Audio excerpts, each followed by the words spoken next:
Ah, fuck. I guess this is the one we're doing. This is the booking that's happening. After all, the terrible names, the horrible call-ups, the ridiculous inconsistencies, and the booking that WWE have decided to flush down the toilet, I guess it's time for me to take a crack at it. Hey guys, my name is Dominic from Grapple Nation, and it seems as though today I will try to rebook this horrible, horrible group known as Retribution.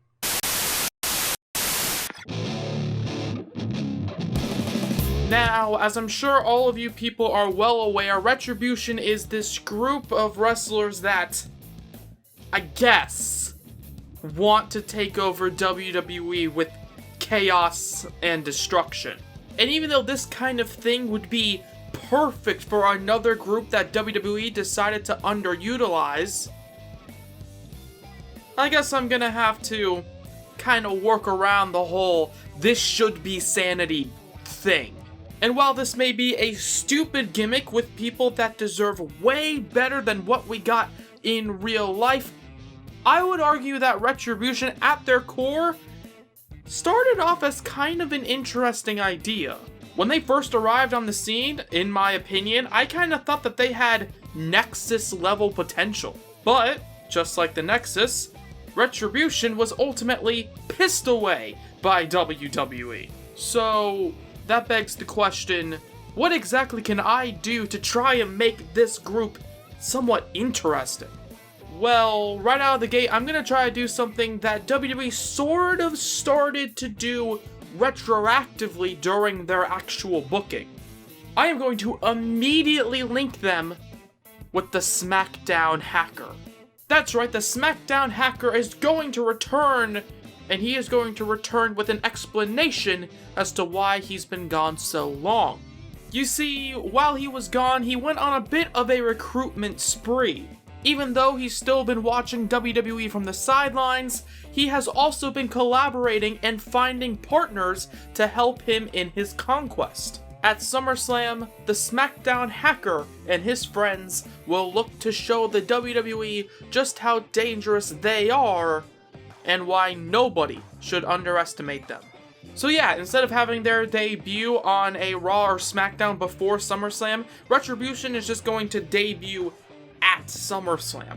So, at SummerSlam, we watch as the Thunderdome is completely overrun with security guards, because if you want to take a hacker seriously, then the company that hacker is trying to break into should respond accordingly. However, even though those guards have been standing at various different checkpoints throughout the show, during the Raw Tag Team title match, those security guards get jumped and attacked by 7 different men and women, all wearing all black attire and masks to cover their faces. No, not stupid looking masks like WWE's version of Retribution, just regular looking masks. Okay, think El Santo's famous silver mask, but black, or like a robber's mask, just enough to cover their face.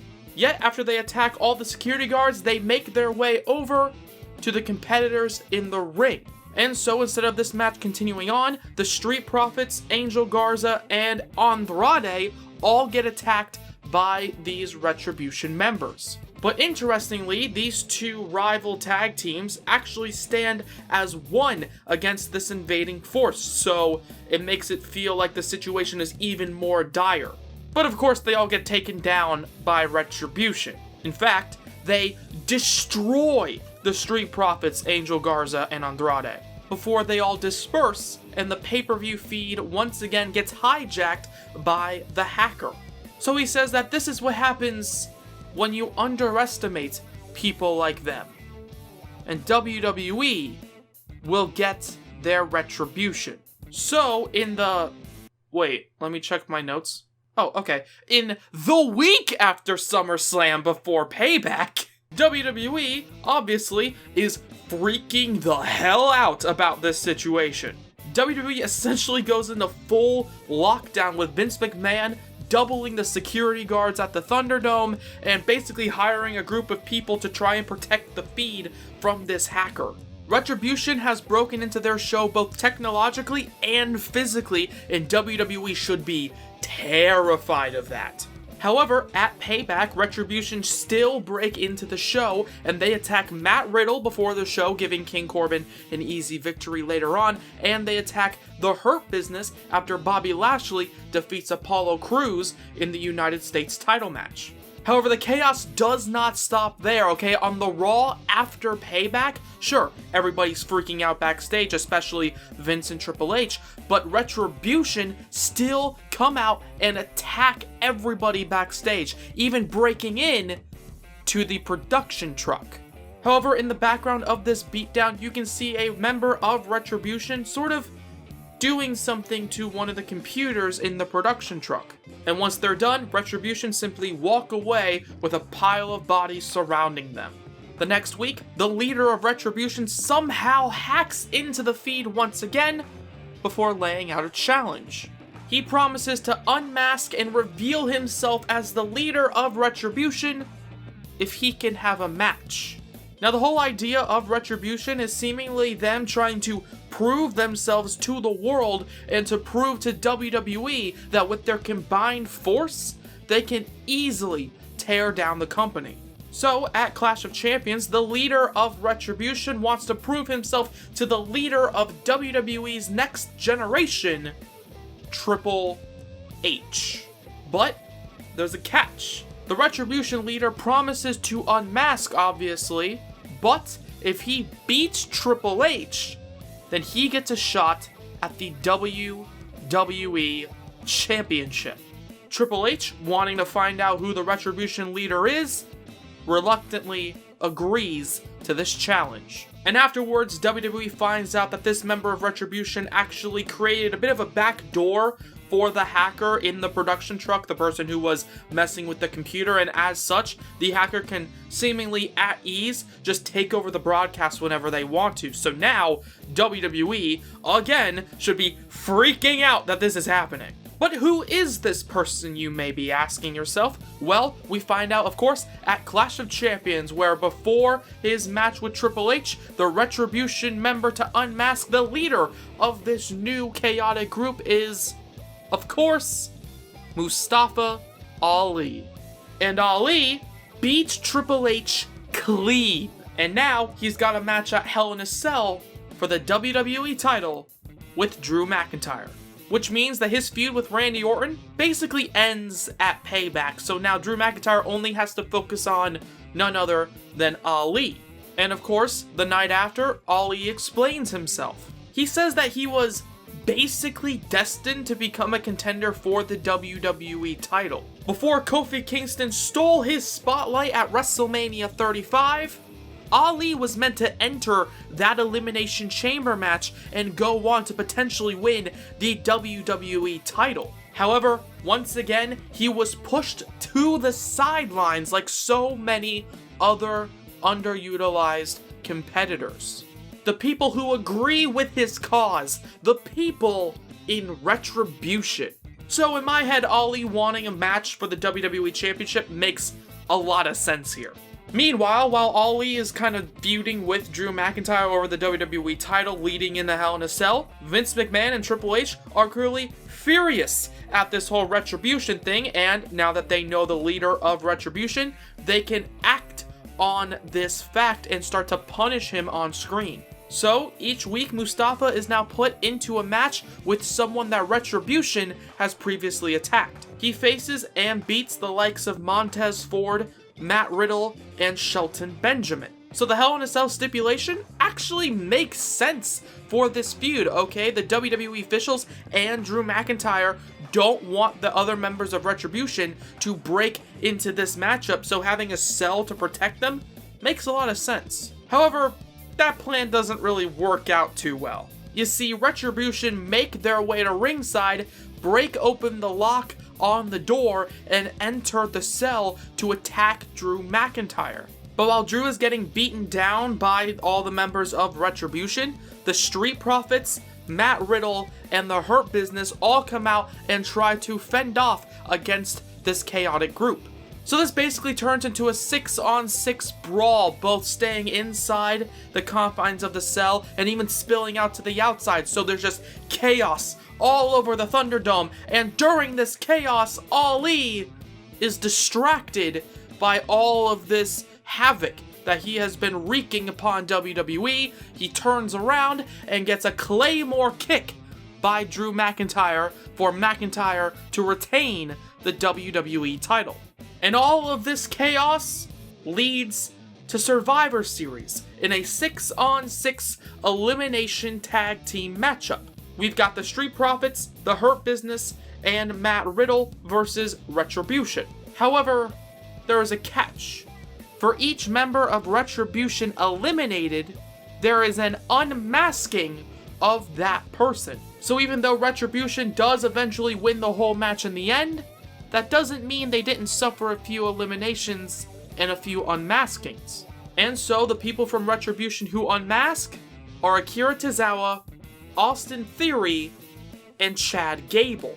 So following Survivor Series, Ali hypes these three men up, saying that they are incredible talents, three of the best competitors that WWE has to offer. In fact, everybody in Retribution is incredible. And now, Ali thinks it's time to prove it with some championship gold. This whole need to just bring chaos and mayhem to WWE wasn't necessarily the long-term goal. No, that goal was to earn championships. That goal was to gain success, which is why they demand some key title matches at TLC. If WWE agrees to these terms, then all of the members of Retribution will unmask. So when they win, everybody can see that they are the champions of WWE. Triple H and Vince reluctantly agreed to this. So at TLC, before every match with a masked member of Retribution, the member in question unmasks. In a match for the women's tag team titles, Nia Jax and Shayna Baszler lose to the now unmasked Mercedes Martinez and Ruby Riott. For the United States title match, Bobby Lashley loses to the unmasked Jackson Riker. And in a match for the IC title, Sami Zayn loses to an unmasked Drew Gulak. They've got all these titles, they've got all this power, and they have this message that they continue to spread. But now, Retribution wants a top title, as the first entrant in that Royal Rumble is, of course, Mustafa Ali. But Ali has a plan, because every member of Retribution is flanked behind him as they all walk to the ring as one. Remember when Brock single-handedly eliminated like half the competitors in the Royal Rumble match by himself? Well, we're getting a bit of a repeat with that, but this time, it's not just one person, it's the entire group of Retribution. They eliminate everybody up until the number 10 spot, because number 10 in the Rumble will be Triple H and his sledgehammer. However, Triple H takes to the microphone and says that he thought that something like this would happen. So, he has a backup plan. You see, it's no secret that Triple H is the mastermind behind NXT. And so, he decided to call a few key members of the NXT roster to the building, just in case this Rumble was hijacked by Retribution. And since Triple H is the COO, he has decided to bring out the next 4 members of the Royal Rumble matchup at once. And of course, those 4 other members are Bobby Fish, Kyle O'Reilly, Roderick Strong, and Adam Cole. And now the Undisputed Era walk to the ring alongside their dad, ready for a fight. And they just start eliminating everybody in Retribution. They take out everybody except for Mustafa Ali, who stands alone in the ring.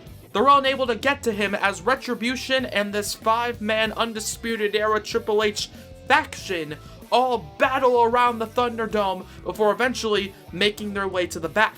And the Rumble basically continues as normal, as Ali survives up until the final 4 competitors in the matchup. However, as Ali is standing in the corner ready to continue the fight, we see Triple H run in from underneath the ropes and eliminate the leader of Retribution from the Royal Rumble matchup. Triple H explains that on Raw, he is sick and tired of seeing members of Retribution basically rule over WWE with so much chaos and anarchy. He is the COO, he is the leader of this company, and he will not stand for it anymore. However, who comes out to interrupt him but Chad Gable? Gable explains that Ali is not there, okay? He's decided to take some time off following his incredible performance during the Rumble match, where he got a little bit banged up, a little bit bruised, and a little bit hurt. And as such, Chad Gable has been instructed to take on Triple H at the Elimination Chamber pay-per-view. Triple H, of course, he's the cerebral assassin, he agrees to this match at the Elimination Chamber event. Meanwhile, during the build, we watch as different Retribution members start to question what they're doing now that Ali is not there to coerce them. However, now that Chad is seemingly second in command and is now basically the leader now that Ali is gone, Chad Gable has decided to take this in a bit more of a violent approach. Like CM Punk in his version of the Nexus, if one of the members of Retribution start to doubt why they're even in the group, then they must be brutally attacked by all the other members of Retribution. So yeah, Chad Gable is becoming a bit of a sadistic leader in this Retribution group. However, we still have to move on to the Elimination Chamber event, and during the match, Chad Gable, he looks like he's about to take down Triple H for good, before suddenly a masked man runs into the ring and takes down Chad Gable. Triple H watches on from the corner as this mysterious attacker starts beating the hell out of Chad Gable before throwing Gable into Triple H for Triple H to hit him with the pedigree. That is, before the two shake hands and the attacker unmasks to reveal himself to be Austin Theory. Yeah, I know. I bet everybody probably thought I was going to say Ali, but shock and swerve, it's Austin Theory who has now aligned himself with Triple H. After all, Triple H, he is the COO. He's the most powerful man in the company that's not named Vince McMahon. And as such, Austin Theory sees this as a way to further progress his career, a career that hasn't really progressed too much since joining Retribution in the first place. And this defection by Austin Theory has really gotten some other people to start thinking about why they're even in Retribution. They start to think that maybe we've gone too far, okay? Maybe this whole group hasn't really been worth it. And Akira Tozawa, as such, decides to leave Retribution, turning babyface in the process. However, on the week before Fastlane, who returns but Mustafa Ali, who is pissed off with Chad Gable. Okay, he's telling Chad Gable that Retribution is falling apart and it's all because of him. So Gable, he has one single chance to prove himself and to prove himself to Ali in a match against Austin Theory at Fastlane. And if Chad Gable loses to Theory, then Gable will be forced to leave Retribution.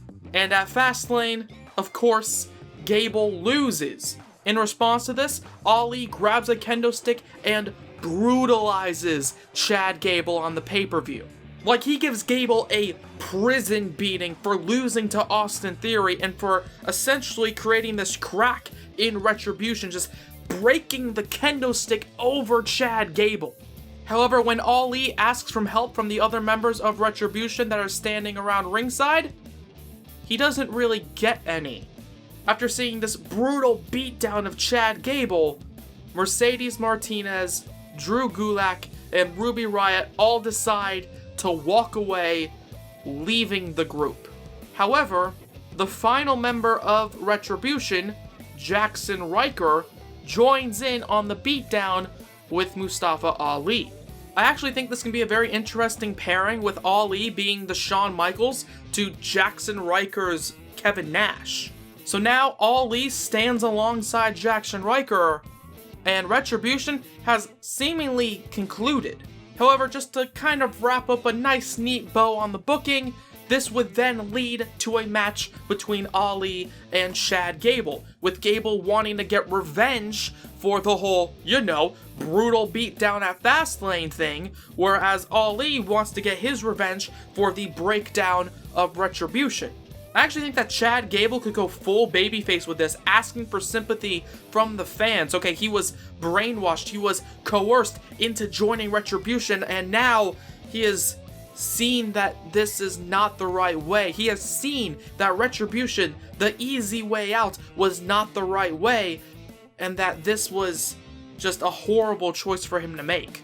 And now, this story effectively ends, with Mustafa Ali versus Chad Gable at WrestleMania 37, where Chad Gable gets the job done and beats Mustafa Ali to cement Gable as an upper mid-card babyface, with Mustafa Ali essentially being an upper mid-card heel at this point. Hell, why not give them a no-holds-barred match, considering the fact that this whole thing started with the SmackDown hacker, which means that the Retribution story would have started well over a year ago. Hell, this loss for Ali can benefit him in the long run as it continues this downward spiral alongside Jackson Riker. But yeah, that's it. Okay, this horrible group known as Retribution has now hopefully been fixed in this fantasy booking, and basically every member of Retribution benefits in the long run from this group. You have this new shining babyface in Akira Tozawa who left Retribution and could go on to easily have a feud with Mustafa Ali. You have Mercedes Martinez and Ruby Riott as an interesting tag team in your women's division. You have Austin Theory as this new potential main event guy aligning himself with Triple H like Seth Rollins did back in 2014. Drew Gulak also proves that he can be a top tier athlete holding the IC title. Riker and Ali can become an incredible, perhaps even main event level duo. And of course, Chad Gable can finally start his journey on becoming this generation's Kurt Angle. So hopefully this Retribution actually fixed not only a lot of the problems, but also created some new stars out of it. Instead of having a group full of just absolute nobodies, you now have a group of people not named Slapjack, T-Bar, or Mace. But yeah, that's going to be the end of this fantasy booking here. What did you guys think? Let me know that in the comments section below. Subscribe if you haven't already, but if you have, why not hit the bell to be notified of everything we do here on Grapple Nation? Leave a like if you haven't, all that good stuff. And until next time, have a good day. Bye-bye.